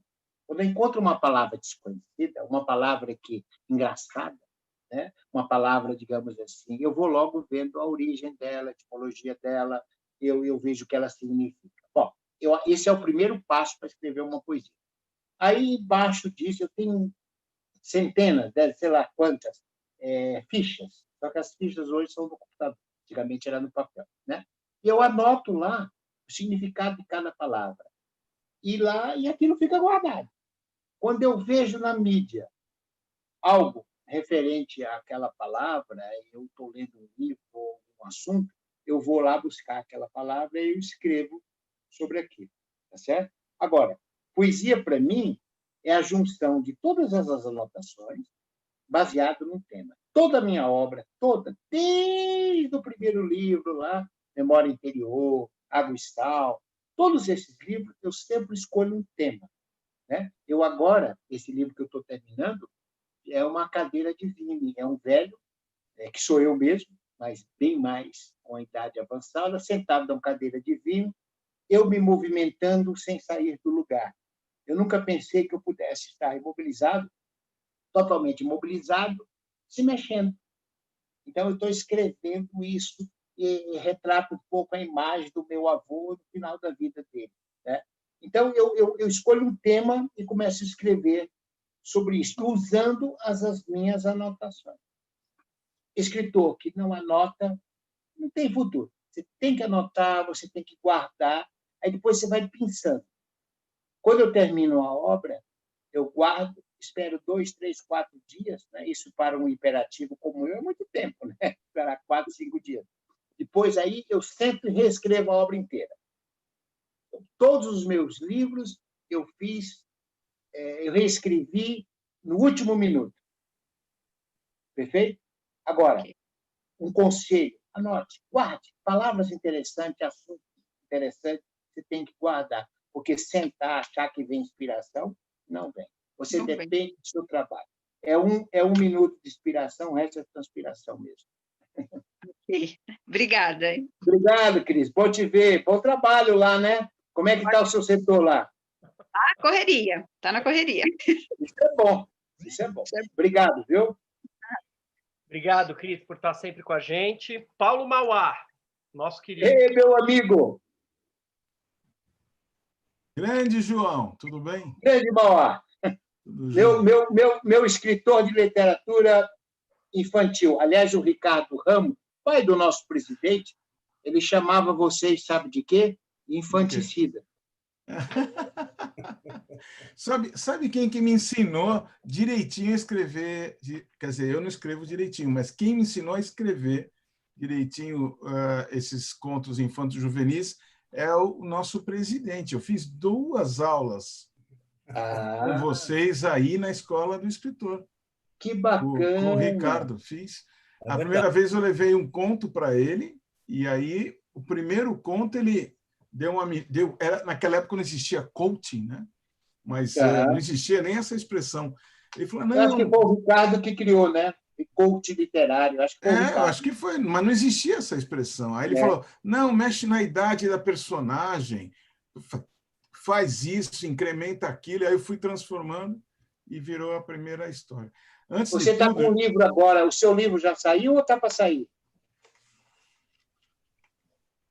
Uau! É o contrário, né? Hoje, cadê a Esther? Cadê a Esther? Está aí ainda? A sua editora. Nossa, a Esther, hoje foi brabo o negócio aqui. Funcionou. Quero dar parabéns. Hoje eu não falei com a Cris, só falei com a Esther. A Esther hoje foi gente fina. Trabalhamos que nem um doido, né, Esther? Parabéns à sua equipe toda aí. E quero parabenizar. Sabe que na Escotesse, deixa eu lhe falar uma coisa que é séria. O único que não presta sou eu. Ela tinha comentado, mas eu não ia falar isso aqui. Porque eu acho você tem que acreditar. Parabéns. Queimou teu filme. Como eu estou trabalhando de casa, não aparece o serviço, né, Paulo? Eu tenho que fazer um pouquinho de cartaz aqui, porque não aparece o trabalho. Você vê, Paulo, eu nem sabia que o seu livro tinha ficado pronto. Parabéns, chegou o boneco. É o boneco. Sexta-feira, chegou o boneco. Tá bom. Ok, eu vou dar uma olhada nele amanhã cedo, viu? Mas aí a Esther vai te explicar aí algumas coisas. Não vai dar nada. Você não vai olhar nada, esquece. Não, eu quero... Rogério, não é? Quero parabenizar a UBE pelas iniciativas aí das 19 horas. Às vezes eu não consigo entrar porque eu estou em outras lives aí de música, de orquestra e tal, mas parabéns aí ao presidente Ricardo. Obrigado. Ao Rogério. Grande escritor, Rogério, seu livro de contos é demais, cara. Achei muito bom. Viajei naquele livro. O Rogério é um escritor de sucesso, viu? Você precisa ver a fila que ele fez no dia do lançamento. Eu fiquei com inveja, quase que eu troco a capa e ponho o meu nome lá. Mas a pergunta, João, é assim: como você é um escritor e um editor, eu vou fazer uma pergunta direta como escritor, né? Tá. A gente tem muita dificuldade como escritor de se lançar, porque a gente desconfia do editor. Sim. Faz de conta que eu não conheço o João, tá? Então eu estou falando com a UBE. Eu estou falando com a UBE, com um editor que eu não conheço. Por quê? Porque a gente não tem controle do número de... Eu estou te falando que eu escuto aqui em Santos. Perfeito. A gente não tem controle do número de livros. Quando eu vou no lançamento... A lei do livro é o artigo 111, que eu participei da formação dessa lei. Nós vetamos isso a pedido do Fernando Henrique Cardoso. Eu estava no Ministério na época. Porque eu vou te responder como gráfico. Essa parte, depois você continua na pergunta, só para não deixar passar, que você tocou numa coisa muito importante. Hoje, com a máquina gráfica de alta tecnologia, você faz a repetição do número. O cara que é malandro, ele pode fazer 5 vezes o número 5, 6 vezes o número 6 e assim por diante. Portanto, hoje, publicar livro, você tem que partir para um negócio chamado confiança. Só que, hoje, com a internet, com as amizades, tudo é muito fácil descobrir se o cara é picareta ou não. Antigamente era mais difícil. Hoje, você publicar um livro às cegas, sem se informar, é uma loucura. É uma loucura. Entendeu?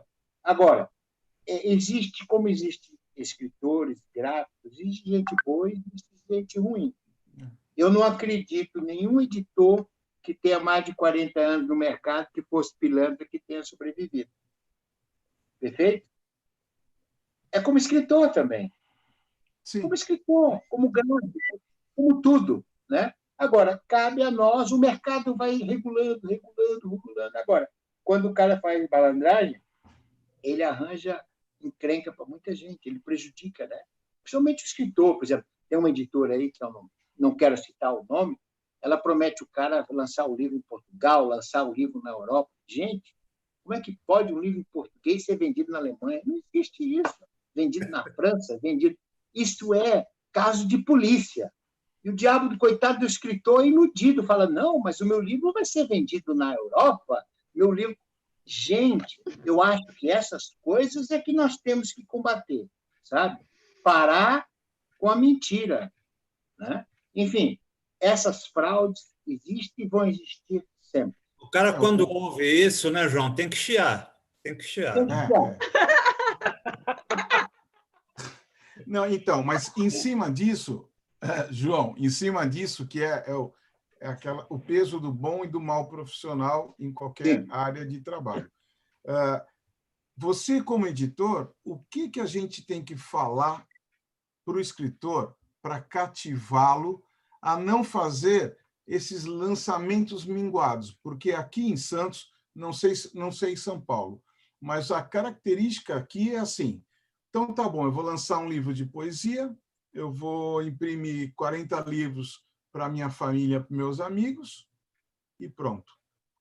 Então, o que eu sinto? É como se... Eu vou falar agora Você está falando do escritor amador. Esse escritor está fazendo isso para atender o ego dele, a vontade dele. Às vezes ele só quer isso mesmo, Paulo. Não, eu sei, mas... Então, então, deixa eu só complementar. É como se todo músico... Talvez o músico seja mais ambicioso. É como se todo músico fizesse música para tocar na festa de aniversário da casa dele, entendeu? Tem uma crônica do Drummond, que eu li na época da faculdade, que ele pega um táxi e o taxista tem um saxofone do lado do passageiro. E aí o Drummond fica perguntando assim, o que você está fazendo com esse sax aí? Ah, é que eu toco sax. E aí, na hora que ele para, acho que no aeroporto, o saxofonista, o motorista pega o sax e toca assim um blues de arrasar. Ele fala, mas você não tinha que ser motorista, você tinha que ter saxofonista. Não, mas eu toco para o meu prazer. Então, é mais ou menos isso. Só que eu tenho certeza que esses escritores eles poderiam ser lançados para outras esferas, entendeu? Mas vezes, Paulo, falta essa confiança. O escritor não quer, viu, Paulo? O escritor não quer. Veja bem... Você acha que a maioria é assim mesmo? A maioria que chega lá na editora só quer quer publicar um livro, plantar uma árvore e ter um filho. Poucos falam, não, eu tenho interesse numa carreira profissional. Aí eu ponho o cara na minha frente e começo a explicar tudo que ele vai ter que fazer. Tá certo? Então, eu atendo de duas formas. Quando o Paulo Adair falou de realizar sonhos, eu primeiro tento atender a necessidade dele, do sonho. A gente tem que respeitar isso. Nós temos milhões e milhões de escritores que só querem ver o livro publicado. Agora, é bacana quando um cara vira para você e fala, não, eu quero fazer uma carreira, eu quero me tornar escritor. Aí você diz, então, você está começando errado. Você vai ter que fazer isso. Essa orientação eu dou. Maria Esther também tem muita experiência nessa área. Tá certo? Escola. Agora, a escola ajudou muito nisso. A escola ajudou muito. Nós ficamos 13 anos com a escola do escritor, né? Mas, então, Paulo, respondendo à sua pergunta, nós temos que respeitar a vontade de cada um. E outra coisa, o duro é um sujeito que não tem talento nenhum, não conhece nada e quer ser famoso. Isso acontece muito. Isso é verdade. Então, se você filtra, você vai chegar no tal do funil. Muitos escritores e um ou outro bom. É em tudo. Isso é o músico, é o artista de cinema, de teatro, tá certo? Esse é o funil da vida. O fato de termos hoje possibilidade de fazer um livro a cada 10 minutos, a cada segundo, não significa que a gente vai ter qualidade maior. Não é verdade. A facilidade, às vezes, até prejudica. Agora, temos que respeitar quem quer fazer a coisa só para atingir... Para si mesmo. Assim, essa é a minha posição hoje, tá certo? E eu respeito, eu falo, o que você pretende? Eu quero ficar famoso. Aí eu pego o material do cara e falo, com esse texto você não vai chegar a lugar nenhum. Aí o cara fica bravo e vai embora. Isso é muito comum, entendeu? Mas você está me dando uma ideia muito boa de pegar alguns exemplares aqui. Não, você me deu uma ideia muito boa de pegar alguns exemplares, levar para análise da Esther e sua, do Ricardo, e a gente dá uma olhada para ver se tem alguma coisa que pode ser garimpado, entendeu? Junto disso, Paulo, você precisa um dia conversar comigo e eu te colocar como eu vejo o mercado. Eu conheço os editores, eu conheço o mundo gráfico, conheço as livrarias. Lembre-se que eu tenho empresa em todas as áreas e eu sei da reclamação de cada um dos setores. Eu já vi na Câmara Brasileira do Livro, do qual eu fui vice-presidente, um sujeito falou assim, esses autores a gente tem que matar, porque não prestam para nada. Lá na Câmara Brasileira do Livro, eu sou acusado de que eu protejo as gráficas. Lá na Abgraf, eu sou acusado de que eu protejo os editores. Na UBE, o Ricardo sabe disso, as pessoas só me olham, às vezes, como um empresário. E, na realidade, eu estou usando a experiência que eu tenho de olhar para a cadeia. Eu não olho a coisa só no livro. Quando você me mostra um livro, é uma mania já. Eu olho ele como um todo. Você tem que enxergar a cadeia toda. E o perfil da pessoa. Não existe escritor sem o seu perfil. Tem gente que tem cola, tem gente que tem luz, tem gente que tem brilho. Tá certo? Se você der a esse cara que tem brilho, qualidade, ele vai longe. Vai passar fome, mas vai longe. Vamos conversar, eu estou à sua disposição. Obrigado, Paulo. Obrigado. E para fechar, brigadíssimo. Uma grande boa. Sandra. Sandra para fechar. Sandra para fechar e aí a gente encerra. Cadê Bacana. a Sandra? Sandra, você está aí? Tô, eu acho que tô. Não, eu desisti da... Oi. A minha pergunta, vamos falar do Inferno de Dante. Vamos. Em qual ciclo a gente está no momento? Olha só. Eu Sandra, vi que... obrigado pela sua presença e ter ficado até agora. Imagine, obrigada a você. É muito bom te ouvir. Eu vi que você gostou da minha história do inferno, né? Pegou, você e o Ricardo gostaram. Não é minha, é do Bernard Shaw, né? Mas eu acho sensacional, né? Acho muito bom. É outro louco. Tudo bem. Com certeza, né? Irlandês. Bom, eu não ia fazer uma observação, mas perdeu o timing. Eu ia dizer que eu acho que é até legal. O Machado saiu, Machado de Assis, com um dos romances dele, que é o meu favorito, que é Memórias Póstumas, saiu na The New Yorker, saiu uma matéria sobre ele, e apontando ele como um dos maiores autores do mundo. Isso é um grande reconhecimento. E lançaram agora uma edição que esgotou em um dia. Então, se vocês não puderem... é verdade que esgotou em um dia, porque aí eu já tenho a outra informação como editor. Mas foi um grande lançamento, uma grande obra. E outra coisa, Machado é eterno. Pois é, agora, é legal 50 essa anos coisa atrás ele ainda é atual. Sim. Mas eu acho interessante os caras descobrirem... Tá bom que eles são um pouco lentos lá no norte, né? No norte da América. Mas descobriram, né? Eles só descobrem o próprio umbigo. Mas descobriram Machado... Porque você estava falando de autores e coisa e tal, era só lembrando isso, que se alguém puder ter acesso a essa online, a esse... Graciliano Ramos, Jorge Amado, Machado de Assis e Drummond, me desculpe, qual é o país que tem 4 cartas, 4 aves do baralho assim à disposição? Você pode botar aí Cecília Meirelles, você pode botar o Antônio Cândido, então, olha, Você dá um baile. Nós estamos com tudo. O Papa falou uma coisa que é importante. Nós não temos o hábito da leitura. Nós não temos o hábito da leitura, não temos educação. Então, essa geração passou, eu não vejo chance nenhuma. O que a gente precisa é plantar a sementinha, não deixar morrer a sementinha. Para que uma geração... Só a Irlanda, né? Antes do Brasil, só a Irlanda. Não tem... Só a Irlanda. Sandra, obrigado, viu? Obrigado a você, João. Gente, muito obrigado para os que ficaram até o final. Espero que vocês tenham gostado. Eu me senti muito à vontade, viu? Obrigado, Ricardo e Rogério, que é o meu cara que me ensina muita coisa. Obrigado. Bom, eu quero também aproveitar um minutinho para agradecer você.